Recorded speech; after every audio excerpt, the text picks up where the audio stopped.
पिछली बार जो हमने बातें करी थी, जो मैंने आपको चीज़ें समझाई थी, उसमें कुछ अर्थव्यवस्था को लेकर थी, कुछ इस तरीके से थी कि हम काम नहीं कर पा रहे हैं, किस तरीके से हम काम करते हैं या काम नहीं कर पाते हैं। तो आज की वीडियो में हम ये समझेंगे कि वास्तव में क्या हमारी प्राचीन काल जो हमारी संस्कृति थी, जिसको कहते थे, और उस संस्कृति को भी हम अगर ज़्यादा नहीं हो, हम ये समझ सकते हैं कि उस संस्कृति से हम क्या सीख सकते हैं।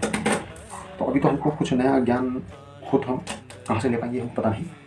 तो अभी जो हमारे पास पुराना है, हम उससे थोड़ा सा कुछ सीखने की कोशिश करते हैं, और वो सीखेंगे कैसे, इसके लिए आपको उसका राइट वे मालूम होना चाहिए।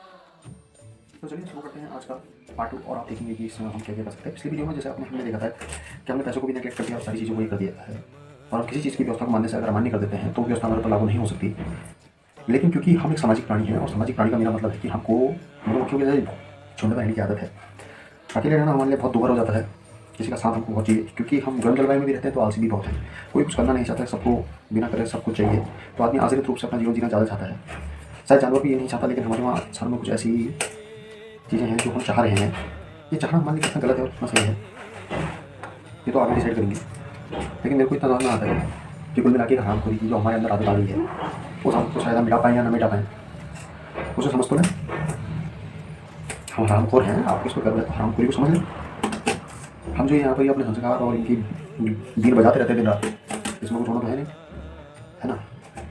अब आप कुछ भी कर लीजिए, कहीं भी चले जाइए, कैसे भी चले जाइए, आप अंग्रेजों को आज आगे कह देते हैं, वहाँ पर भी कर देते हैं। वो जानते हो क्यों होता है? क्योंकि आपकी कोठी चलता रहा।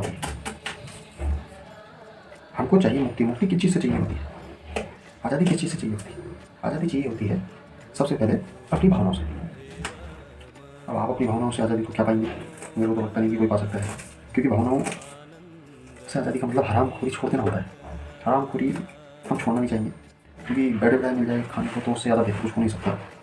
तो इस पर थोड़ा सा आज विचार करते हैं, थोड़ा सा इसको थोड़ा सा विस्तृत से समझते हैं कि आखिर हम भावनाएं इतने करीब क्यों हैं, जबकि हमारे वेद और वेदांत हमारे जहाँ तक मैं समझता हूँ इन चीज़ों में कभी भी इस तरीके की बातें नहीं आई हैं कि आदमी को नहीं होना चाहिए। वहाँ पर एक क्यूरियोसिटी होती है, जानने की जिज्ञासा होती है, और आदमी इन चीज़ों को छापना चाहिए। कुछ लोग आज भी लगे हुए हैं कामों के प्रति कि आदमी चले और हम विकसित हों, ऐसा हो वैसा हो। मेरे को समझ में नहीं आता है विकसित तो मेरे समझ से बाहर है।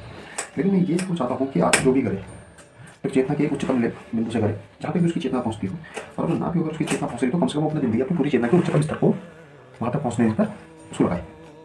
अब आपको इसके लिए एक चीज़ समझनी पड़ेगी कि हम वास्तव में इस चेतना को चाहते क्यों नहीं है।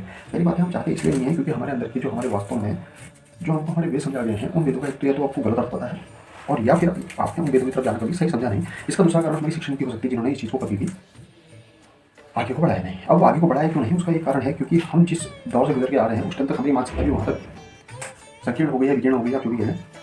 तो हम इतने नैरो माइंडेड हो गए हैं कि हमको लगता है कि हम ऐसे ही थे, और हम ऐसे नहीं हैं। अगर आपको भारतीय संस्कृति का अगर आज समझना है और उसका पूर्ण अध्यात्म समझना है तो आपको इसके वेदांत तक जाना होगा, और वेदांत आप पढ़े नहीं तो आजकल सुनाने वाले बहुत हैं, और मैं चाहता हूँ कि आप इस वेदांत को सुने और पढ़ें। आचार्य प्रशांत इसका एक आज के कितना प्रमुख उदाहरण होगा, काम अच्छा है। हालांकि कोई किसी की बात से इतफाक रखे ना रखे इससे फर्क पड़ता है, मेरी बात से कोई इतफाक रखे ना रखे इससे फर्क पड़ता है। आप जानवरों की तरह जानवरों की तरह मर जाओ, कोई फर्क नहीं पड़ता। हम चेतना के जब उच्चतम बिंदु पर होते हैं तो खुजली तो हर आदमी के अंदर होती है ना कुछ कर, तो इसी का थोड़ा सा प्रचार प्रसार करना ही लगता है कि यही सबसे बड़ा आज के लिए मिशन हो सकता है। तो अपनी उससे कोशिश करते हैं कि हम इस तरीके की चीज़ों को समझें। हमारा वेदांत क्या कहता है? हमारे वेदांत भावनाएं जो आप दिखाते हैं सबके रिश्तों के प्रति, और भावनाएं आपके यहाँ की भी है, रिश्तों के अलावा आपको पड़ोसों कोई मर जाए तो आपको कोई रोना पाना नहीं। तो कह सकते हैं कि आपकी आंखों से जो गिरता है उसका पहला मतलब ही उसकी आपकी भावना से होता है, चाहे वो स्वतः आ रहे हो या आपने उनको उस चीज़ के लिए अपनी कंडीशन कर लिया। आप ज़बरदस्ती भी रो सकते हैं, आप किसी माहौल पर चक्कर भी हो सकते हैं, हो सकता है कोई ऐसा दर्दनाक कर सकता है जिसके आपके आप आंसू आ गए, तो इसका मतलब है कि आप भाव। तो भाव होने का मतलब ये नहीं है कि आपने उनका दुख कम कर दिया है, और या आप ये भी कह सकते हैं कि भावना से कुछ होता नहीं। आप किसी के पास जाके रो रहे हैं, किसी के साथ जाके बिल्कुल आ गए, उससे होगा उससे कुछ होना नहीं है। तो जब इन चीज़ों से कुछ होना नहीं है तो मेरे मन में एक बात नहीं आती है कि आदमी बार बार ऐसा क्यों करता है, क्योंकि हमारे वहाँ कान चोरों की कमी नहीं, सीरियस बात है, बुरी कोई कमी नहीं। अब जब लोगों को जो अब मैं आपको बताऊँ 100% जनसंख्या में से अगर 75% हम पूरा कान चोर हैं, और मजे की बात है इनको फ्री में मिल रहा है, क्योंकि उसी खानों के मद्देनजर ये फ्री में खा रहे हैं। तो मेरा बेटा, तो मेरा पति, और इस टाइप की जो भी हमारे पास रहती है।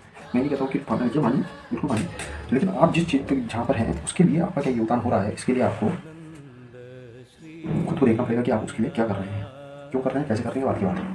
पहले तो आपको समझना चाहिए कि आपको उसमें आपका क्या योगदान है। आपका योगदान होना नहीं है तो आपने क्या करना है, आपने आंसू आना है। अब मजे की बात, हर चीज़ के लिए आंसू तो आ नहीं सकते, तो आपको भावनाएं कंट्रोल करनी पड़ेगी। तो हमारी भावनाओं को कंट्रोल करने के लिए आपके शरीर में कुछ रसायन होते हैं। अब मैं बायोलॉजी की नहीं जानता हूँ कि रसायन से ये चीज़ आगे जाती है, वो रसायन को आप ज़्यादा अपने शरीर में जब विसर्जित करते हैं तो आपके अंदर भावना नाम का ये जो सेंटीमेंट होता है ये ज़्यादा एक्साइटेड हो जाता है, तो आपकी आंखों से आंसू निकलना, आपका मुंह और आपकी बातों में एक घबराहट इस टाइप की चीज़ें हो जाती है। और हम मामलों में ये चीज़ों को हम सही कह सकते हैं कि हम वास्तव में आप ऐसा करते हैं, लेकिन आप ये मान के चलिए कि हम ज़्यादातर मामलों में इन चीज़ों का दुरुपयोग करते हैं। और दुरुपयोग हम यहाँ पर इसलिए कह रहे हैं क्योंकि दुरुपयोग ही आपने करना है, क्योंकि आपको किसी और छोटी चीज़ नहीं आती, ये स्वतः ही प्राकृतिक रूप से होती है। तो प्रकृति ने तो आपको जिंदा रखना है, आप पिछले बार में डिस्कस उसमें। तो आपको जिंदा रखने के लिए अगर भावना अगर सब रूप पर चल रही तो प्रकृति आपको मना नहीं करेगी और आपसे कहेगी आप ऐसे ही खेलते हैं। अब आपको डिसाइड करना है कि आपने ऐसे ही खेलना है या कैसे खेलना है।